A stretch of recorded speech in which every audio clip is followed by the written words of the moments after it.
Oh man, so what did Jerome Powell just say? Jerome Powell was giving a remark at Congress and he covered off recession and cryptocurrency, and we can see Bitcoin is down 2.7%. The markets are holding slightly green, but I'm going to share with you the next key levels in the charts to watch out for, because there could be some more risk to the downside, as I've been pointing out the last couple of days. As always, guys, make sure you smash up the like button. Don't forget to subscribe. As always, if you want to trade any of these moves, guys, you can do so using BYBIT. Yes, links in the description to BYBIT.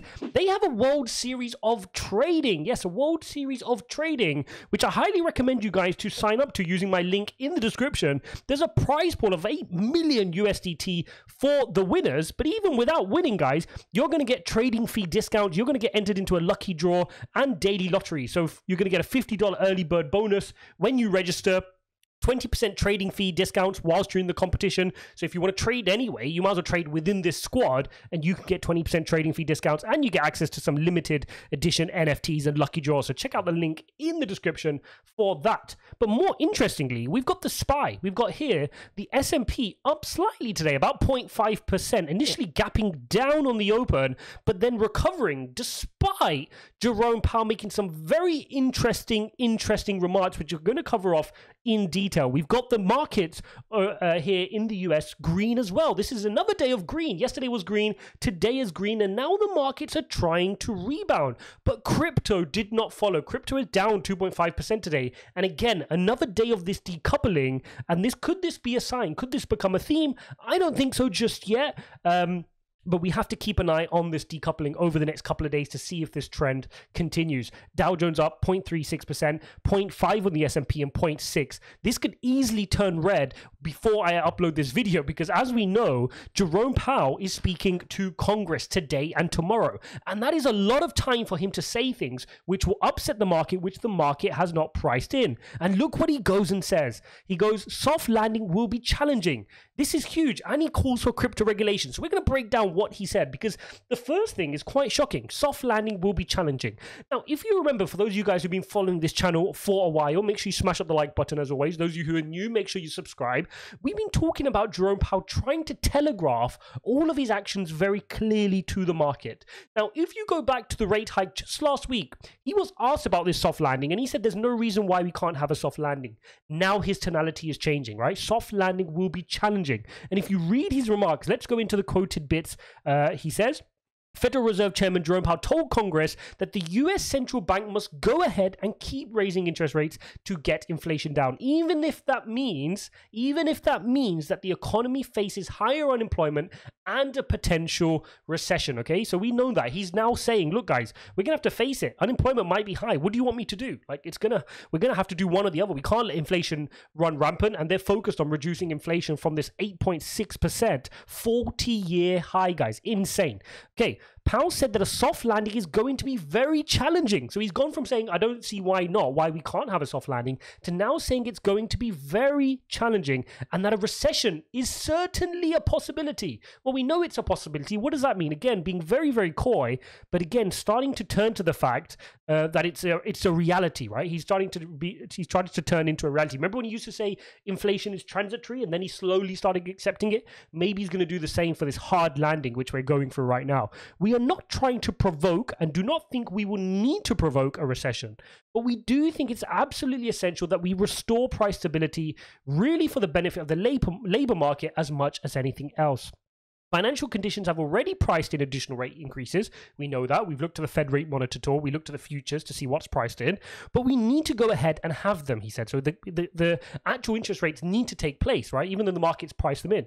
Then he was asked about cryptocurrency regulation and the treatment of digital assets and the current crash in the crypto market, okay? We are tracking those events very carefully, said Powell, but the central bank is not really seeing significant macroeconomic implications so far. He also repeatedly highlighted that there's a need for better regulatory framework. I agree with that, right? We do need better regulatory framework. If you need any reminders, look at what's happened with Babel Finance. Look what's happened with Celsius. Look what happened with 3 Arrow Capital. Look what happened with Luna, right? We can list just just 4 or 5 big things that have happened just in the last couple of months. The same activity should have the same regulation no matter where it appears, and that isn't the case right now because a lot of the digital finance products in some ways are quite similar to products that have existed in the banking system or the capital markets, but they're just not regulated the same way. So we need to do that. He's absolutely right. And this is what I've been saying for many days, guys. I've been saying this for a while. This is my biggest remorse in crypto, is that everything that's going on right now, all these failures we've seen are just traditional finance built on crypto.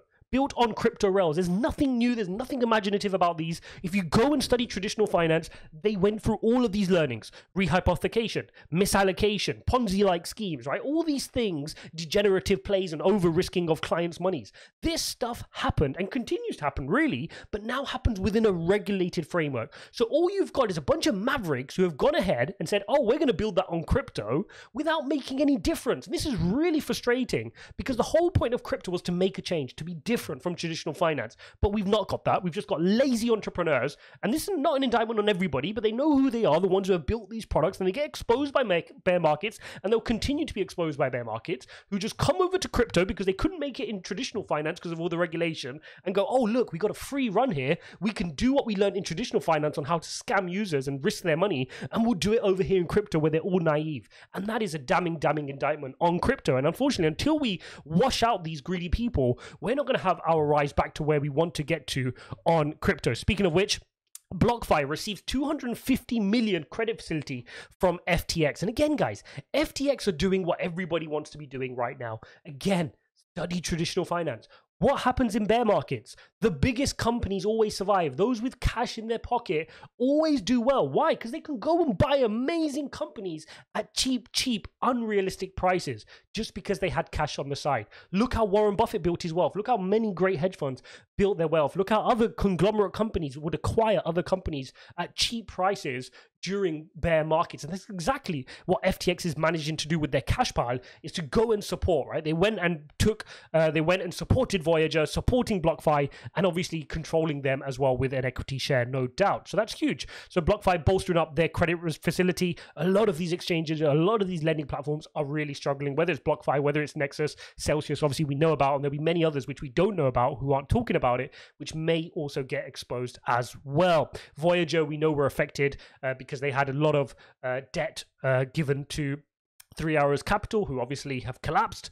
So that's an interesting point for us to take note of too. We know Coinbase shares are dumping today. And why are they dumping? Well, Coinbase are dumping because of this. Because Binance US are turning the screw. Guys, whilst other exchanges are slashing, whilst other exchanges are really cutting jobs left, right, really getting ready for a sustained bear market, Binance US comes out and goes, hang on a second, let's hit him where it hurts and let's launch zero-fee Bitcoin trading. And this is a really predatory, capitalistic move. And it's a genius move. It's a genius move by Binance. And CZ obviously pats himself on the back with his colleague Brian Schroeder, who heads up the team over at Binance US. Great move. Zero-fee Bitcoin trading can help to accelerate crypto adoption and move the industry forward. Nice work, Brian and Binance US team. That's right. They're going to attract more people to crypto, but guess where they're going to attract them to?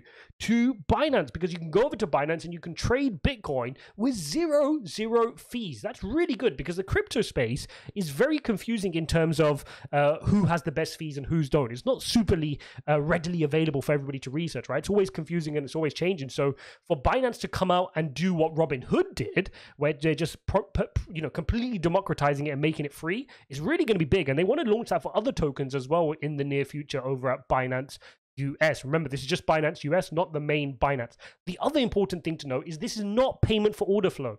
I compared it with Robinhood, but the fundamental difference is Robinhood still makes money because they clear those funds through third-party clearing houses, and they make money from the clearing houses for selling your data, when you're buying, how much you're buying, etc. So that's how they're monetizing it. But Binance say they are not doing that. If you want to search on my channel, I did do a video back when I was doing more stock-related videos on Robinhood and payment for order flow. So go and look for that. Interesting update. Right, let's get into the charts, guys. We need to get into the charts. And again, guys, if you want to trade any of these moves, which I'm going to share with you, you could do so. Links in the description to BYBIT. Use that exchange. Again, I do not margin trade. I do not leverage trade. I highly recommend you guys don't too, but you can use my link in the description if you want to trade it on spot like I do. Again, BYBIT is one of the better exchanges, and they have trading view charts integrated, which is just a no-brainer for me because you guys know I always use trading view and love trading view. Speaking of trading view, let's go and pull up my Bitcoin chart because I need to show you what is going on here. So let's get straight here into BTC. And what you can see is Bitcoin, if I zoom out now, let's just go into the hourly. I just want to quickly recap where we've been. We had this symmetrical triangle. We fell to the downside. We met our price target to the downside. We created this double bottom pattern. We traded it to the upside. We met our price target perfectly. Can you read that? Look at that, guys. Just go back a couple of videos and watch this. Who says technical analysis don't work? Perfect price target to the downside. Perfect price target to the upside. And then what did I say next? I went over to the 4-hourly in yesterday's video. I shared it on Twitter as well, where I wasn't able to make a video, but I did point out that we are very likely to get rejected from this EMA ribbon. And you could see we're getting a powerful rally to the upside, which we managed to trade on BYBIT. We were in really good profits there, but then we got rejected exactly as predicted. Exactly as predicted. Who says that? To the downside here after getting rejected by our EMA ribbon. So now what? Where are we going to head to? Well, the bears are still in control. When you just look at this from the 4-hourly chart, for me, it's very clear that I think we're going to come down towards 17,500 and maybe even create a lower low if the bears are in good control at 16,200. Those are my next levels of support here to the downside, and I will be preparing for those levels. If we get to those levels, I will be dollar cost averaging in on Bitcoin and Ethereum. Not financial advice, just what I'm doing in the market. Now, to give you guys a little bit of hope, if we come on over to the 5-minute chart, let's clear this EMA ribbon. There's a few things I want to show. In fact, let's do this on the hourly. There's a few things I want to show you here on the hourly chart. Let's get ourselves a clean chart. And what you can notice is we are creating higher lows. So you can see here we were in this nice uptrend, right? Before we got rejected here by our 4-hourly EMA. Remember that? So we got rejected by the 4-hourly EMA. And then we came to the downside. So we have this move to the downside. But if you see this move to the downside here the support came in at exactly the same level as here, which is the first pivot point, which is good. So we've got some good horizontal support coming in at the 20,000 psychological level, which is where we're at right now. So if we lose that, then we'll be heading to the bottom towards the 17,700 level again to test that local low we created on the 18th of June. So that's what we need to look out for. In order for us to rotate to the high, we need to create a high above 21,666. If we can create a high beyond 21,666, then we can continue to create higher highs and higher lows against the trend to try reverse the trend. This is the less likely situation, and you'll need wider market support from the S&P and other positives to move our way.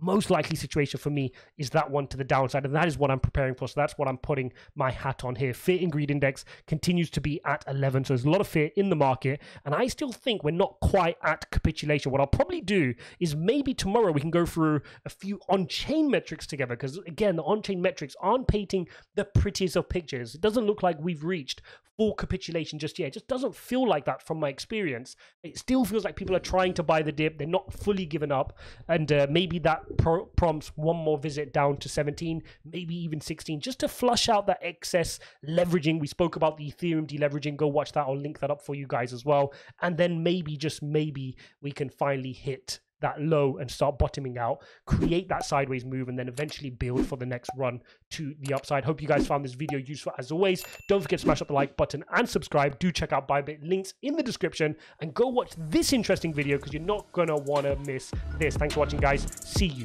in the next one.